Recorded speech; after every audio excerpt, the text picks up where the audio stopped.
if you click on this GPU information section or button here, it's going to bring you to basically some extra options here. If you have an NVIDIA video card, which I don't seem to have, it works better with After Effects because the new compatibility in CS6 allows the use of the CUDA cores of the NVIDIA graphics card to help like drive things in After Effects. So if you have the NVIDIA GPU, you'll be able to change this ray tracing from CPU to GPU, and then you'll be able to probably render a bit faster and everything like that. I have Radeon now. I had this before CS6 came out, so I'm sticking with that until I decide to buy a new one, or this one dies, or I get enough money randomly somehow to buy a new one. But I want to buy a house first, so I'm gonna get that first. So I'm gonna hit OK and just stick with these 1/8 here on my adaptive resolution. Now it's gonna render because I didn't let it render before. And there we go. So there is one more down here under renderer options. Now this helps you out with your ray tracing quality and how it's going to do it.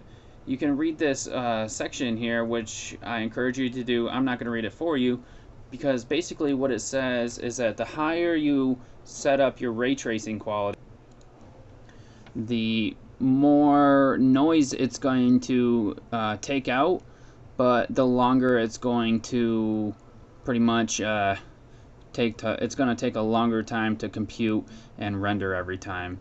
So you want to set this down to the lowest possible quality that seems acceptable to you. Now it's not going to increase like the sharpness or anything like that, so don't try to increase it and expect that the edges are going to be nicer or anything like that. It's just going to affect the noise.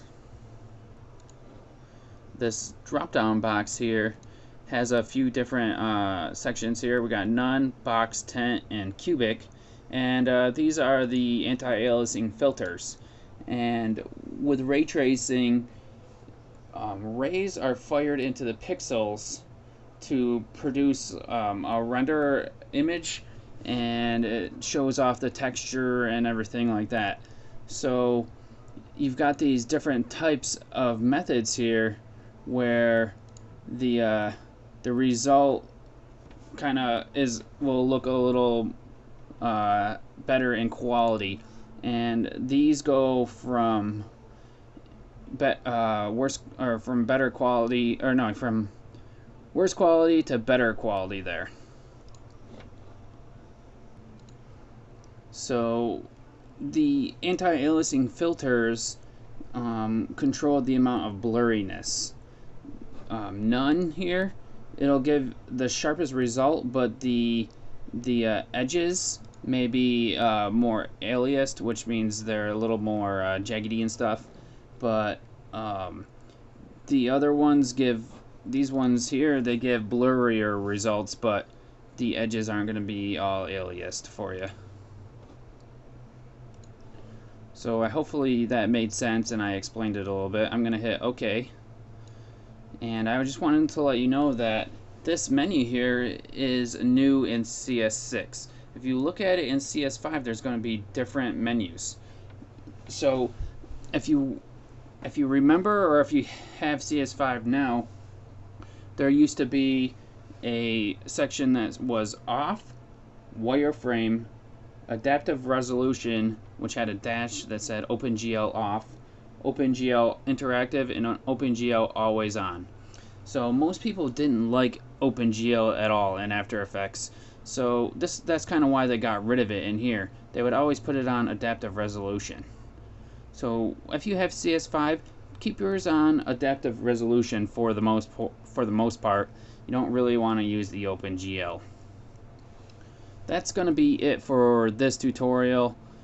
I just went over the different types of previews and what they meant, and then the options here, I went over those in basic.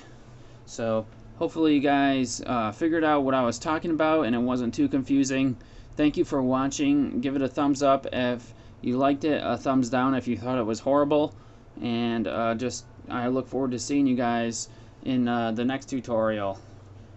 See you guys later.